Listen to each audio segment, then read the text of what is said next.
O ex-ministro Gedel Vieira Lima é preso em Salvador para impedir a destruição de provas. A prisão domiciliar de Gedel foi transformada em preventiva 3 dias depois da apreensão de 51 milhões de reais em um apartamento ligado ao ex-ministro.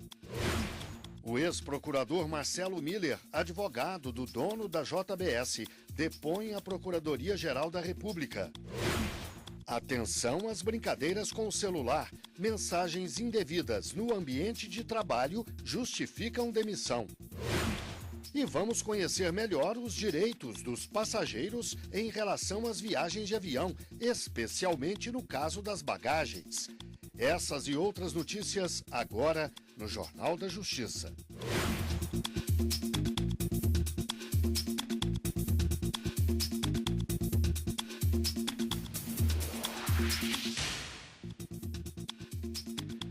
O ex-ministro Gedel Vieira Lima voltou para a cadeia. Ele foi preso preventivamente no começo da manhã em Salvador, onde cumpria a prisão domiciliar.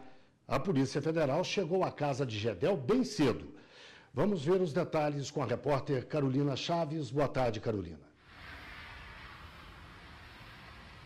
Boa tarde, Guilherme. Boa tarde a todos. Olha, às 6 horas da manhã, os policiais já estavam na porta do apartamento do ex-ministro Gedel Vieira Lima, em Salvador, para prendê-lo, e foi levado direto para o aeroporto de Salvador.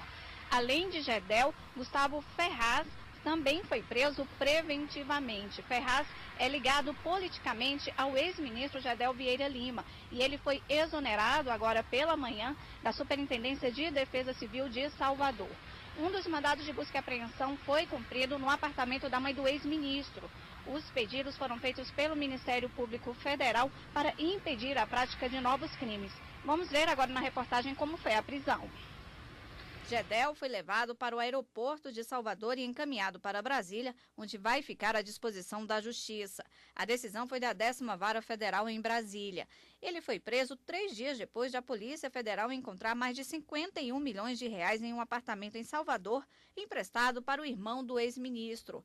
A prisão faz parte de investigação nas operações Cuibono e Tesouro Perdido. Foram executados também 3 mandados de busca e apreensão em 3 endereços de Salvador. A Operação Cuibono investiga desvio de dinheiro público na Caixa Econômica Federal. De acordo com o pedido do delegado responsável pela investigação, o dinheiro apreendido tem origem ilícita em decorrência de atividades criminosas de Gedel, quando comandava a vice-presidência de pessoa jurídica da Caixa Econômica Federal.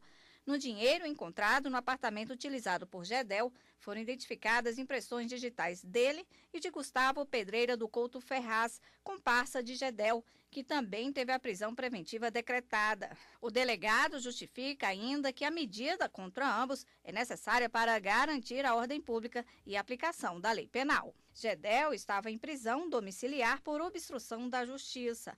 Os fatos novos que justificaram a prisão preventiva atual foi por causa de indícios suficientes da prática de lavagem de dinheiro, organização criminosa e corrupção. E a prisão é para evitar a destruição de provas. Olha, um ponto mencionado no pedido do Ministério Público Federal é que o dinheiro encontrado no apartamento usado por Gedel confirma as informações dos delatores Lúcio Funaro e Joesley Batista. Segundo o Ministério Público Federal, Gedel é um criminoso habitual. A previsão é que Gedel chegue a Brasília por volta das 3 horas da tarde, mas ainda não sabemos dizer se ele será trazido aqui para a Superintendência da Polícia Federal ou se será levado para a Papuda. Em nota, a defesa de Gedel disse que só vai se manifestar quando tiver acesso aos autos e lamentou ser prejudicado, no direito de defesa por não ter tido acesso às provas que já fazem parte do processo. Guilherme. Obrigado, Carolina. Todo cuidado é pouco ao receber e enviar mensagens pelo celular. As brincadeiras de aplicativos podem virar um problema sério em algumas situações. No ambiente de trabalho, o caso pode acabar em demissão, conforme o conteúdo. Não é difícil encontrar pessoas que passaram por situações constrangedoras ao receberem um áudio que se espalhou pelos aplicativos de mensagens. Eu já recebi eu acho muito exagero, já ouvi isso dentro do ônibus, penso, o volume bem alto, e eu acho que não é certo. Quando eu cliquei foi um áudio totalmente diferente, assim, foi uma situação muito constrangedora para mim, né? Aí eu tentei disfarçar, mas todo mundo percebeu, meu avô, meus familiares estavam lá. Existem locais, né, que a gente está às vezes num ônibus ou num avião onde tem um pessoal mais aglomerado de pessoas, dá um certo constrangimento, né? A brincadeira, considerada por muitos sem graça, é feita com a inclusão de um áudio em parte do arquivo enviado a um outro usuário. Outras formas também são feitas por meio de fotos e vídeos. Conteúdos semelhantes a esses foram motivo da demissão do funcionário de uma farmácia no Rio Grande do Norte. Ele recebeu a mensagem contendo áudio, sem saber, abriu o arquivo e outras pessoas acabaram ouvindo o som. A empresa citou que o fato gerou prejuízos e reclamação de clientes. Disse também que era hábito frequente do então empregado o uso do celular. Ele foi demitido por justa causa. O caso foi parar na Justiça. A 5ª Vara do Trabalho reverteu a demissão por entender que os argumentos apresentados pela farmácia não caracterizavam motivo para a demissão por justa causa. O funcionário demitido também pediu indenização por danos morais, mas a Justiça não atendeu ao pedido. Atitudes inadequadas do empregado no ambiente de trabalho por várias vezes podem ser motivo para uma demissão. É o que explica este advogado. Ele lembra ainda que a jurisprudência do Tribunal Superior do Trabalho permite às empresas fiscalizarem o conteúdo de mensagens trocadas durante o expediente. Um exemplo são os e-mails corporativos. Talvez o ambiente de trabalho não seja um ambiente mais adequado para a pessoa abrir esse conteúdo ou mesmo usar o aplicativo que permite a transmissão desse conteúdo. Essa questão antecede até mesmo questionamento sobre a sua culpa, a sua responsabilidade com relação às consequências do fato de ter utilizado aquele aplicativo e ter tido aquela situação constrangedora. É preciso se perguntar sempre se devemos ou se não devemos, se podemos ou se não podemos, até mesmo utilizar determinadas ferramentas digitais no ambiente de trabalho. O Ministério Público Federal notificou 50 moradores que construíram em uma área de preservação ambiental no Mato Grosso do Sul. Eles foram chamados para assinar um acordo de desocupação dos imóveis e de recuperação da terra. A ocupação do local começou há cerca de 15 anos. No início eram apenas 3 casas, mas hoje já são quase 60. Os imóveis foram construídos em terras do projeto de assentamento Cabo Rei, que está em área de preservação ambiental protegida pela legislação. Não há autorização dos órgãos ambientais nem do INCRA, responsável pela posse da terra para a construção. Os moradores foram chamados para assinar um termo de ajustamento de conduta para desocupar as casas e recuperar o local. O acordo foi proposto para se evitar uma ação judicial e possível pagamento de multa. Até o momento foi verificado o desmatamento, o corte de algumas árvores, somada à queima da vegetação nativa, e as construções que lá estão impedem a regeneração natural da floresta que existia no local. Soma-se a isso os danos decorrentes da produção de resíduos sólidos e que não comportados pela área. O Ministério Público Federal recebeu a denúncia da ocupação irregular da Polícia Ambiental e apurou que muitas casas são utilizadas como ranchos. São pescadores amadores e profissionais que frequentam o local nos finais de semana. Mas esse não é o caso de Jefferson, que vive da pesca. Ele assume que invadiu a terra, mas não tem para onde ir. Eu também não sou relutante em falar que eu não posso sair daí. Eles podem até me tirar, mas... dá uma assistência para mim, para minha família aí. Põe eu em algum lugar aí, um lugar bom aí. Me dá uma assistência, porque não adianta nada eles me tirar daí, não me dá nenhum recurso, e daí? Os ministros do Superior Tribunal de Justiça consideraram válido um testamento que cumpre a vontade da pessoa que morreu, mesmo na falta de formalidades legais. A decisão foi em ação de nulidade de testamento, movida pela falta de cumprimento de algumas formalidades necessárias pelo fato de o testador ser cego. Em primeira instância, o juiz declarou nulo o testamento, mas o Tribunal de Justiça de Minas Gerais entendeu que o caso não era de anulação e validou o documento. A ação veio para o STJ como recurso especial, onde o recorrente declarou a ausência da assinatura na primeira folha do documento e da declaração de que o testador era cego, e ainda a falta da dupla leitura do testamento pelo tabelião e testemunha. A relatora da ação na terceira turma, ministra Nancy Andrighi, destacou durante o voto o entendimento predominante do STJ sobre a preservação da declaração de vontade, mesmo quando há ausência de algum requisito legal. Seguindo o voto da relatora, os ministros entenderam que, apesar da falta de algumas formalidades, não há como considerar nulo um testamento quando a vontade do falecido é completamente satisfeita com os procedimentos adotados. Esses pequenos erros não podem macular, não pode ofender o interesse do testador. Existe a primazia do direito e não a primazia processual. Mas o advogado lembra que a anulação de um testamento pode ocorrer em algumas situações. O testamento ele pode ser anulado quando ele é eivado de vícios formais que impede o processamento dele pelo judiciário. Todo testamento, depois ele tem que ser reconhecido e validado pelo judiciário. Então, se não obedece às formalidades básicas dele, ele deve ser anulado. Você vai ver a seguir, aqui no Jornal da Justiça. Vamos falar dos direitos e deveres dos passageiros de aviões. Voltamos já.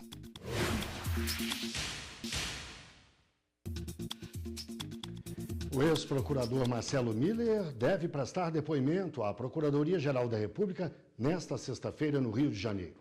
Miller foi citado nas conversas entre Joesley Batista e Ricardo Saldi, divulgadas nesta semana.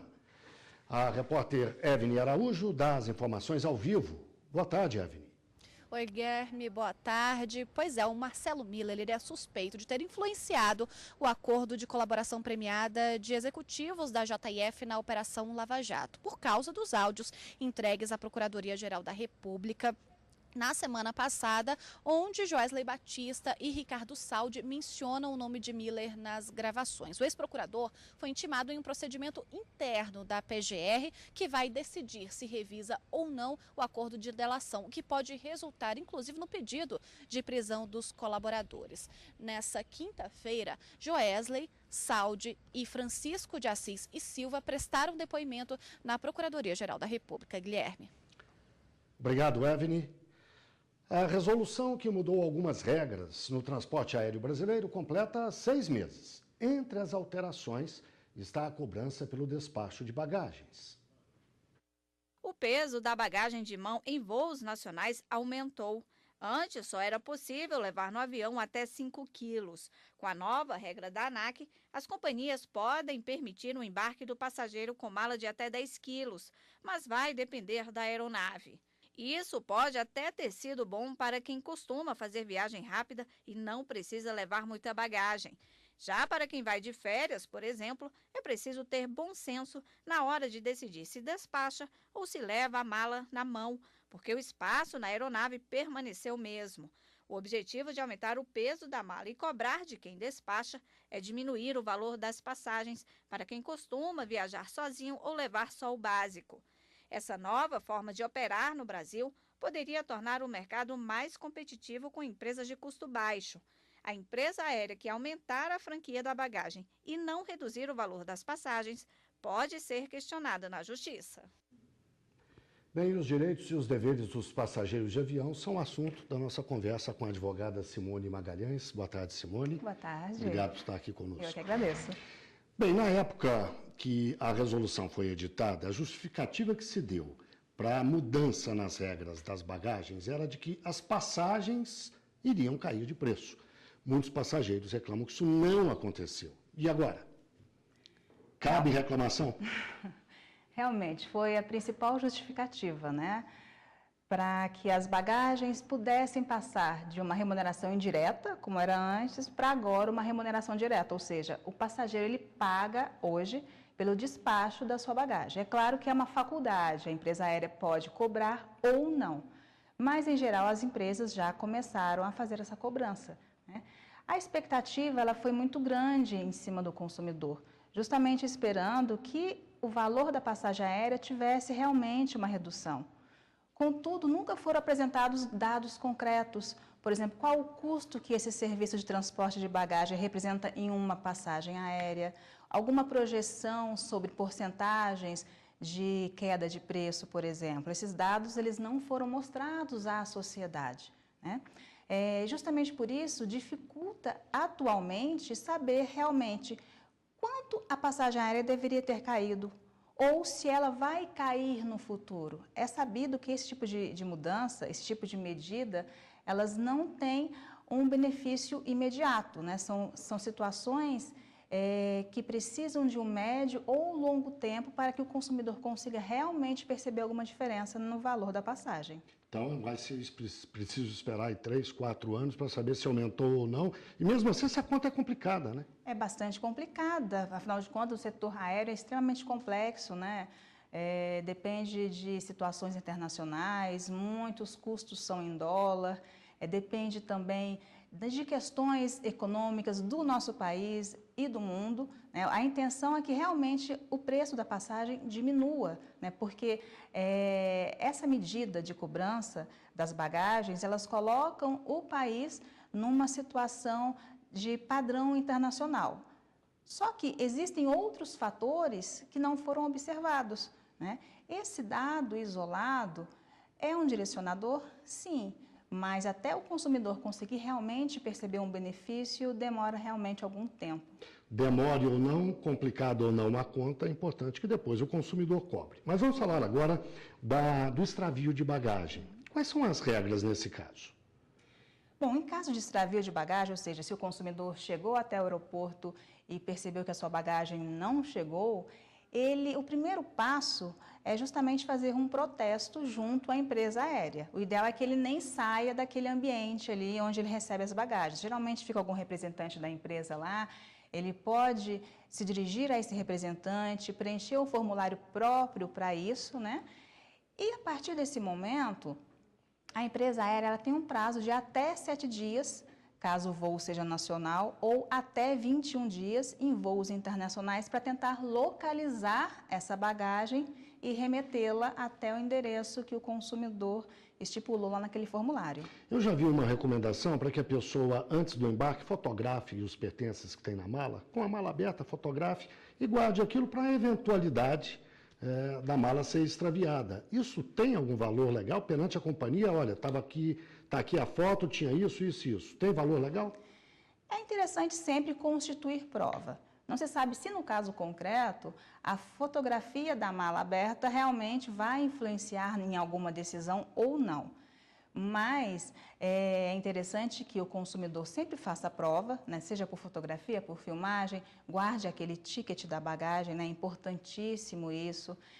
Também confira o peso da bagagem, né? Existem situações relatadas que durante o período em que a bagagem esteve longe do consumidor teve alguma alteração no peso, ou seja, provavelmente a bagagem foi aberta, né? E se for realmente constatada essa diferença no preço, é uma das provas de que realmente a bagagem foi aberta por alguém, né? E todas as comprovações são válidas, inclusive essa fotográfica é interessante também. E se a bagagem não for encontrada? Mas eu vou pedir para você responder logo depois do intervalo, tá bem? A seguir, aqui no Jornal da Justiça, você vai ver. Vamos acabar com as dúvidas sobre pagamento de gorjetas em bares e restaurantes. Já, já.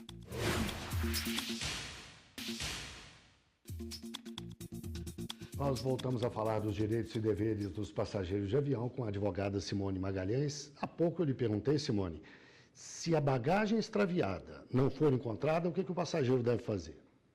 Bom, passado aquele prazo de 7 dias, né, para os voos nacionais e 21 para os voos internacionais, nasce automaticamente o dever de indenizar. E esse dever, ele precisa ser satisfeito num prazo máximo de 7 dias. E é automático, é certo, líquido? Não há preciso recorrer à justiça? Como é que se procede? O interessante é que seja automático, né? Afinal de contas, a resolução 400 da ANAC ela já fixa os prazos. Ou seja, se aquele prazo destinado à empresa aérea para tentar localizar a bagagem, se não houve essa localização, o que se espera é que a empresa aérea proceda à indenização de forma imediata ao consumidor. E no caso de avaria da bagagem? A gente cansa de ver, aliás, elas chegando na esteira arranhadas, amassadas, com o fecho rasgado, com avarias, enfim. O que o consumidor deve fazer? As avarias, elas também precisam ser ressarcidas. Então, a partir do momento que a empresa aérea se dispõe a transportar a bagagem do consumidor, ela precisa chegar ao destino em perfeitas condições, da mesma forma que ela foi entregue à empresa aérea. A partir do momento que o consumidor percebe que existe alguma avaria, algum dano na sua bagagem, ou tem alguma suspeita de que ela foi aberta, ele precisa fazer um protesto, ou seja, uma reclamação junto à empresa aérea, e essa terá também o prazo de até 7 dias, tanto para indenizar ou para reparar aquela avaria ou substituir aquela bagagem, mas o prazo é de 7 dias. Bom, por tudo que você me disse até agora, é evidente que a primeira atitude é sempre procurar a companhia aérea e pedir explicações, cobrar eventuais prejuízos. Uma vez não solucionado o problema, a pessoa faz o quê? Procura o PROCON ou a Justiça, ou procura ambos? O que faz? Existem vários caminhos, né? Como você bem disse, o primeiro caminho é sempre conversar com a empresa no primeiro momento, justamente para tentar uma resolução pacífica daquele impasse. Caso não seja possível, o consumidor ele pode tanto procurar PROCON, né, quanto também, nós temos facilidades, hoje a internet nos facilita algumas situações. O Ministério da Justiça, através da Senacom, disponibilizou uma ferramenta muito interessante, que é o consumidor.gov.br, em que o consumidor ele pode fazer a reclamação, haverá essa intermediação, existe um prazo de aproximadamente 10 dias para que a empresa resolva. E o interessante é que o índice de resolução nesse consumidor.gov.br em 2016, por exemplo, foi de 80%. Existem também outras possibilidades, né? Se nenhuma dessas anteriores funcionar, o consumidor ele também pode e deve procurar o Poder Judiciário através de um advogado especializado em direito do consumidor. Bem, é uma curiosidade que eu sempre tive, no caso de alguém perder um voo, o que acontece com aquela taxa de embarque? Você, afinal, não usufruiu do aeroporto, perdeu o voo, você continua tendo... perdeu aquele dinheiro? O que acontece? Recebe de volta? Em 2016, a própria ANAC ela emitiu um comunicado destinado às empresas aéreas, reforçando a obrigatoriedade de que essa tarifa aeroportuária ela seja reembolsada ao consumidor, nessas situações, né, de desistência, de não comparecimento. E aí procura a Infraero. O consumidor ele pode pedir esse reembolso para a própria empresa aérea, ela que faz essa intermediação. E essa resolução, ela traz um prazo máximo de até 30 dias para esse reembolso da tarifa aeroportuária. Simone Magalhães, muito obrigado pela entrevista. Boa tarde. Eu que agradeço. Boa tarde. Concessionárias não podem reter veículos por falta de pagamento do conserto. Para os ministros do Superior Tribunal de Justiça, a recusa em devolver o bem pode gerar uma ação de reintegração de posse. É mais comum do que se pensa. O credor retém um objeto ou bem até que o devedor pague o que deve. Mas, de acordo com o Código Civil, a retenção de bens como forma de garantia de pagamento não é permitida. A prestação de serviço ela é regida pelo Código Civil e, em alguns casos, pelo Código de Defesa do Consumidor. Nestes dois diplomas, não existe a previsão de que o prestador de serviço, em havendo falta de pagamento pelo tomador de serviço, ele venha a reter, ou ele venha poder reter o bem consertado pela falta de pagamento. O Código Civil só tem uma hipótese, em que ele previu que é a retenção das bagagens ou dos bens pessoais de quem está hospedado em um hotel e não pagou a diária. É a única previsão legal que nós temos. No Espírito Santo, uma concessionária manteve um carro retido até que a proprietária pagasse pelos serviços realizados. De acordo com o processo, a dívida não foi quitada por causa de uma divergência. Enquanto a dona do carro alegava que o serviço estava incluso na cobertura da garantia, a concessionária concluiu que o defeito ocorreu pelo uso de combustível de baixa qualidade e, por isso, cobrou pelos serviços prestados. A briga foi parar na Justiça. Em primeira instância, a retenção do carro foi reconhecida pelo juiz como legítima, já que o serviço prestado não foi quitado. A decisão foi reformada pelo Tribunal de Justiça Estadual, que reconheceu a reintegração de posse. A concessionária recorreu ao STJ. Na terceira turma, o relator, ministro Vilas Boas Cueva, manteve a decisão de segunda instância.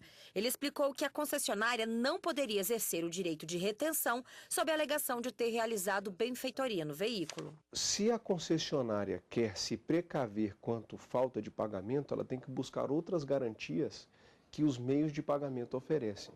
É o caso de um dia exigir um eventual aval, exigir um cheque, um pagamento antecipado. Agora, ficar com a retenção do veículo para si até que haja o pagamento é uma cláusula abusiva e ela não é admitida no nosso sistema jurídico. A lei que regulamenta o pagamento de gorjetas a funcionários de bares, restaurantes e hotéis entrou em vigor neste ano em todo o país. Os valores pagos pelos clientes podem ser incorporados aos direitos trabalhistas da categoria. Sempre que vai a um restaurante, o Ariosto observa a qualidade do atendimento. É isso que vai fazer ele decidir se na hora de pagar a conta vai dar gorjeta ou não. Claro que o serviço é a primeira coisa, o serviço, a taxa de serviço. A comida vem em segundo, quase que em segundo plano nessa história aí, porque às vezes a comida pode estar ruim, mas o garçom se esforçou para fazer um bom serviço e tal. E eu acho que isso realmente faria uma diferença. Para o Joarklin, gerente deste restaurante em Brasília, a gorjeta faz toda a diferença na hora de receber o salário. 10% assim, ele vem agregar muito, muitas das vezes ele chega a dobrar o valor do salário, né, que é o que nos permite ter um conforto a mais, né, ter momentos de lazer que sem isso, sem os 10%, seria impossível de ter. O pagamento da gorjeta é uma prática comum aqui no país. É na hora de fechar a conta que o cliente vai decidir se paga os 10% ou não. Mas até maio deste ano não havia uma lei sobre o assunto. Por isso ela foi criada definindo uma série de regras, como, por exemplo, o que será feito com o dinheiro pago pelo cliente e se a gorjeta será incorporada ao salário dos trabalhadores. De acordo com a Lei 13.419 de 2017, que altera a consolidação das leis do trabalho, a CLT, estes valores devem ser incluídos aos direitos trabalhistas da categoria.